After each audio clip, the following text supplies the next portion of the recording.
Hey, yo, Joe, What up, Roscoe? did you happen to catch any of the events that was going down yesterday, bro?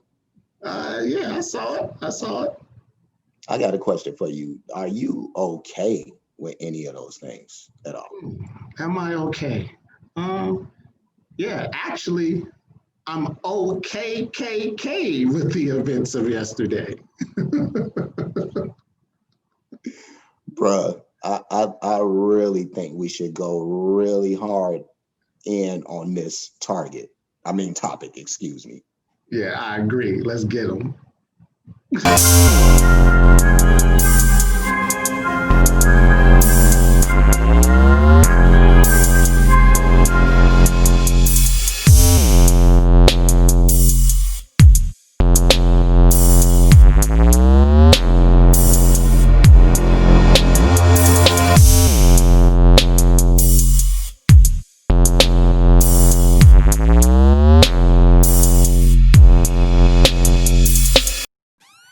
All right, so I just wanted to highlight that there was an article that came out a few years back, and it's actually been updated. It's from the intercept.com, and it talks about unprecedented FBI documents shed light on white supremacists' infiltration of law enforcement. Now, I'm going to read parts of this article, but the article itself will be in the description of the video. What I find interesting is that the article brings out, and I'll bring out some points, some of the finer points of the article. You, as the audience, you can read it for yourself. But it says the redaction also includes examples of strategic infiltration and recruitment campaigns by white supremacist groups. Most information about systemic attempts by white supremacist groups to infiltrate law enforcement involves efforts by the National Alliance during the era of its founder, William Pierce, in the years immediately following his death in 2002, not that long ago. The document notes white supremacist infiltration of the federal government, including the FBI, plays a prominent role in Pierce's novel, The Turner Diaries, which we all know is like a Bible for white supremacists, and Hunter, which was written back in 1989.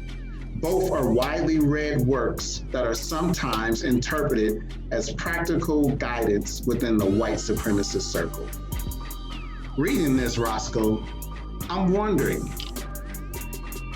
how many of those law enforcement officers and the people who were out there who most likely represented the Proud Boys and other white supremacist groups, do you think that those were brothers in arms? Because I took notice of some things. When they were walking into the Senate, they weren't being stopped as much as they were being escorted. What did you pick up on with the events of yesterday? Bruh, there was so many things at play yesterday that was happening. First of all, you got a bunch of white people storming the Capitol, as you said, pretty much being escorted in. When, in my estimation, as a black person, as black people, we're looking at this thing different because we see this chaos and we're putting ourselves in these people's shoes, because we've seen a lot of these situations with us being involved in it and it turning out very badly. And that's the first thing that came to mind when I saw this, is that how horribly wrong this would have went had these faces been brown faces. And yeah, it was just amazing to see that, like you said, they were pretty much being escorted in, just kind of creating chaos as they go. But my thing, you had that going on, but the thing that I point to is how they were able to coordinate this kind of thing. Like, how do you gather this many people up? I know that Trump sent out a tweet, and I'm guessing that it was pretty much, his people saw his tweet. They got that, and they were pretty much on go after that. But yeah, that was one thing. But yeah, you have that. You also just have how the news reported this whole situation. And that was something else that bothered me a lot, because again, putting ourselves in these people's shoes, I imagine that the rhetoric that went behind this when it was being reported would have been a lot different. I didn't hear a lot of thugs and degenerates and just animals. A lot of the talk and a lot of the rhetoric that would have been said had these faces been something other than what was going on yesterday. But these are just some of the things that I was looking at, just me myself. And I know a lot of black people have come out and said some things in media outlets around about how white people finally get to see the two Americas that everybody's been talking about all this time, and how white privilege was pretty much put on full display yesterday, because you saw that these people, they weren't attacked with, I know that there was a few people, there was one lady that lost her life, I think maybe somewhere around a handful of lives that I heard that may have been lost. But when you consider the numbers behind just this whole travesty, these people were terrorists, and they weren't described as such. Lord Sidious, as we call him, aka Trump, he incited treason. That's what happened. This man who is the sitting president incited treason on his own country. So just an amazing thing for me to see, bro. That's all I can say. Yeah, to piggyback on what you were bringing out, Yahoo News brings out that there were 4 dead, over 52 arrested, and 14 police officers were injured in the melee, in the invasion, if you can call it that, the invasion. Right. But you want to know what I saw? Yeah. In the words of the Honorable Malik El-Haj Shabazz, these are just the chickens coming home to roost. Yes, sir. Chickens coming home to roost. Yes, sir. But more than that, what I saw was the beginning of the end of this so-called democracy that we live in, because the events of yesterday have reverberations around the world. Yes, indeed. Overseas, in the Middle East, tensions are already heating up with Iran because of the assassination that Trump pulled off a couple years ago on the holy man over in Iran. Everybody's starting to see the chinks in the armor, the cracks in the armor of the most mightiest nation in the history of the world. This is the last days of Rome. The barbarians are at the gates. I know this sounds cliched and whatnot, but that's what we saw. Because every video that I've seen of the people from the Proud Boys, or whatever the case may be, I don't even care. They're all white supremacists. They're under the same umbrella. They're all saying that this isn't the end. They're going to turn up in favor of their what was Hitler's name? Hitler. The old Heil Hitler. Hitler. The Fuhrer. The Fuhrer. That's what I saw yesterday.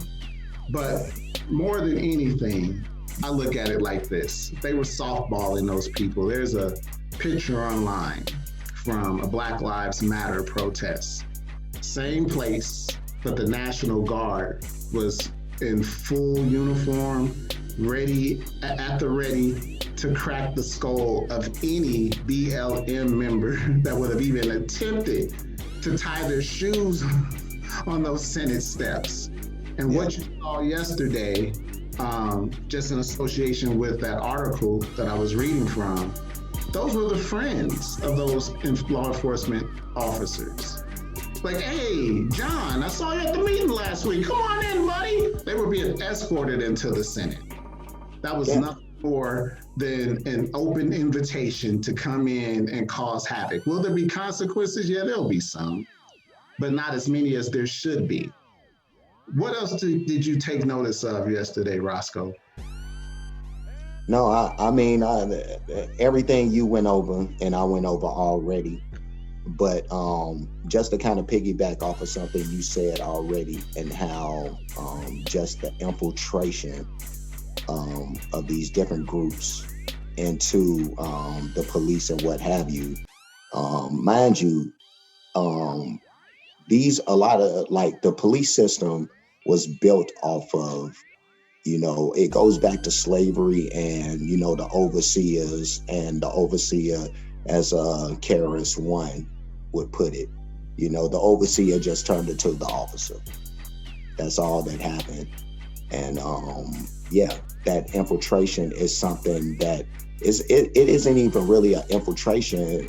More or less, it's more like a birthright in a lot of respects for a lot of these guys. A lot of these races were, high up in the police force, high up in the FBI, high up in the CIA, ATF, whatever, and they just coached up their sons, real good, and got them involved in the system, and they were able to continue a lot of the ideals that Dad held on to. So that's all that really happened. Is not so much there was infiltration, but this was born and bred already. You know what I mean? This is they shit anyway.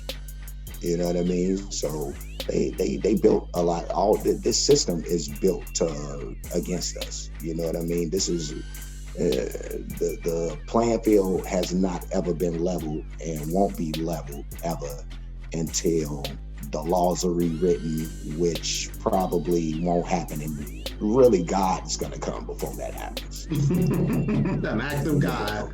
Yes. To fix this. I agree. Yeah, so that's pretty much my take on it, bro. Is like we're pretty much set in a system that's against us, and we know that. So playing the game accordingly is important, and knowing how to avoid certain pitfalls and that kind of stuff is something that a lot of us as color people, we have some issues with. But just being smarter in your movements, but yeah, just what happened yesterday just spoke volumes.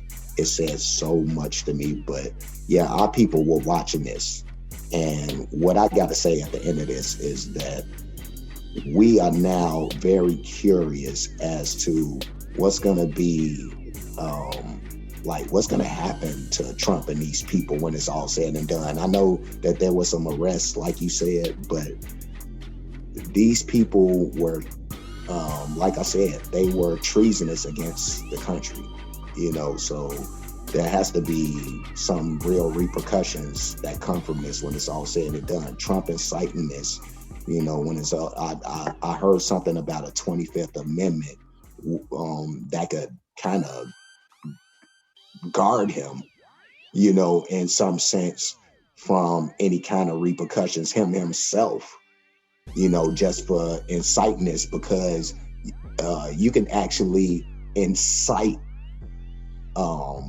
this kind of rhetoric that he was doing. You can do what he was doing and incite this kind of stuff as long as it's considered just talk, which we all know it wasn't, because he was speaking, directly. He said, let's go march down to the Capitol. He said, let's go meet our friends. So he was speaking directly. This isn't something you could take as just rhetoric and say, oh, he can hide behind this. So this is something that they're going to use later to protect this man. But yeah, it's bullshit. I agree. So my takeaway from this situation is this. if you have any wisdom, any sense of history, you understand that now is the time that if you didn't have a bug out bag, get one ready. Because those Trumpers, those supporters of Trump, they're about to turn up. Yep. Be careful, all my melanin rich people out there. Now's the time. No new friends. Don't make any new friends. And this isn't a racist rant or anything, but people like this, like these psychopaths who can actually listen to their Fuhrer and march down to the Senate and do what they did, they will sit up here and do all kinds of lynchings by any means necessary.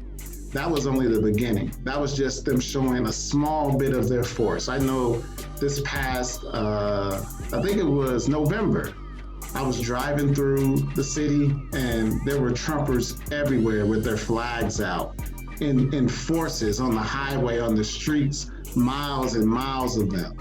And so keep your head on a swivel because things are about to turn up. The reverberations from this is going to be all over the place.